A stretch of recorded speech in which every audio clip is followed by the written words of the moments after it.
पटना के बापू सभागार में भाजपा ने आज ऑफिशियल तौर पे एक मीटिंग का आयोजन किया। इस मीटिंग का मकसद है कि भाई साहब बिहार विधानसभा चुनाव में किस तरीके से चुनाव लड़ना है कि सीटें जो है वो 200 के पार पहुंच जाए। इसके अलावा दिलीप जायसवाल को ऑफिशियल तौर पे जो है वो भाजपा का प्रदेश अध्यक्ष नियुक्त कर लिया गया है और एकदम से 15,000 कार्यकर्ता वहां पे मौजूद थे और सब लोग सम्राट चौधरी और तमाम भाजपा के बड़े नेताओं का तालियों से स्वागत भी कर रहे थे।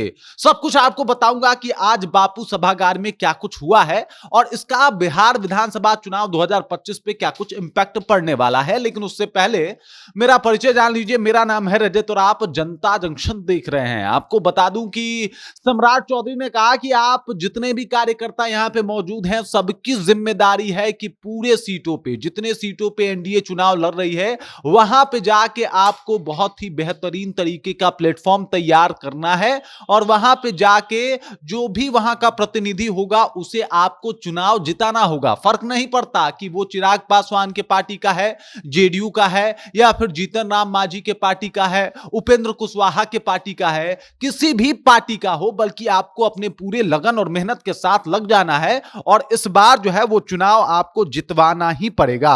उन्होंने एक नारा भी दिया कि बिहार है तैयार, फिर से एक बार एनडीए सरकार। मतलब एनडीए सरकार का ये नारा भाजपा के द्वारा दिया गया है और इसी स्लोगन के साथ जो है इस बार बिहार विधानसभा चुनाव में भाजपा जो है वो कूदने वाली है। ये बैठक जो है वो बहुत ज्यादा अहम बताया जा रहा है और ऑफिशियल तौर पे ये माना जा रहा था कि आज से जो है बीजेपी एकदम से चुनावी गतिविधियों में कूद जाने वाली है, एकदम से पड़ जाने वाली है और यहां से ये रणनीति डिसाइड करेंगे।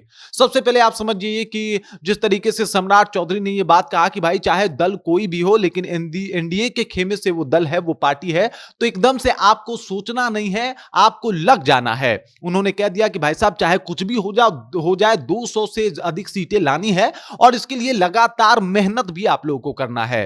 यह साफ तौर पे हो गया कि नीतीश और जो भाजपा के बीच में तकरार चल रहा था वो एकदम से अभी शांत पड़ा हुआ है और अब सम्राट चौधरी चाहते हैं कि चाहे कुछ भी हो जाए सीटें जो है वो एकदम से जेडीयू के खेमे में भी आए, बीजेपी के खेमे में भी आए, कुल मिला के एनडीए के खेमे में आए। इसी वजह से वो कार्यकर्ताओं को लगातार ये बात जो है वो बता रहे थे कि सबको जो है वो लड़ना है। भाजपा की मीटिंग थी लेकिन सभी पार्टी के नामों का जिक्र चल रहा था कि भाई साहब एनडीए घटक दल के जितने भी जो पार्टियां हैं उनको जो है वो भूला नहीं जा सकता और उनके लिए भी जो है आपको मेहनत करना पड़ेगा, लगातार काम करना पड़ेगा।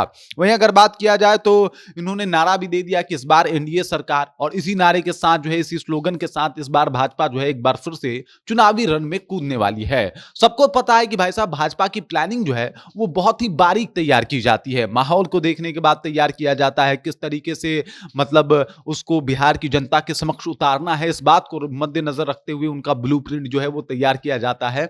और आज उसी ब्लूप्रिंट का जो है वो डिस्कशन हुआ बापू सभागार में, जहां पे 15,000 कार्यकर्ता जो है वो तालियों से स्वागत कर रहे थे। इधर दिलीप जायसवाल का जो है वो ताजपोशी हुआ, उन्हें बना दिया गया है ऑफिशियल तौर पे, आधिकारिक तौर पे भाजपा बिहार का प्रदेश अध्यक्ष। वो तो वैसे थे लेकिन इससे पहले उनको जो भाजपा की नीति है एक पद और एक व्यक्ति की, उसके तहत जो है उनको कहीं ना कहीं अपने मंत्री पद से इस्तीफा देना पड़ा और उसके बाद उन्हें यह अध्यक्ष पद का जो है वो शपथ ग्रहण करना पड़ा। भाजपा पूरा माहौल बनाने में जुट चुकी है। बिहार विधानसभा चुनाव जो है वो काफी करीब आ गया है और सम्राट चौधरी भी कह रहे हैं कि 6 महीने का वक्त है, आप लोगों को रुकना नहीं है बल्कि लगातार काम करते रहना है और इस बार 200 के पार जो है वो सीटें लानी है। बाकी जो ये मीटिंग हुआ है और जिस तरीके से सम्राट चौधरी ने सबको संबोधित किया है, जिस तरीके से एकजुट रहने की बात कर रहे हैं, जिस तरीके से भाजपा जो है वो नीतीश के लिए भी, चिराग पासवान के लिए भी, मांझी के लिए भी एक साथ मिलकर काम करने की बात कर रही है, इस बात को लेकर आप क्या सोचते हैं? आपके जहन में क्या कुछ चल रहा है? कृपया कमेंट कीजिए और अपना विचार हम तक पहुंचा दीजिए। बाकी आप देख रहे हैं जनता जंक्शन और मेरा नाम रजत है।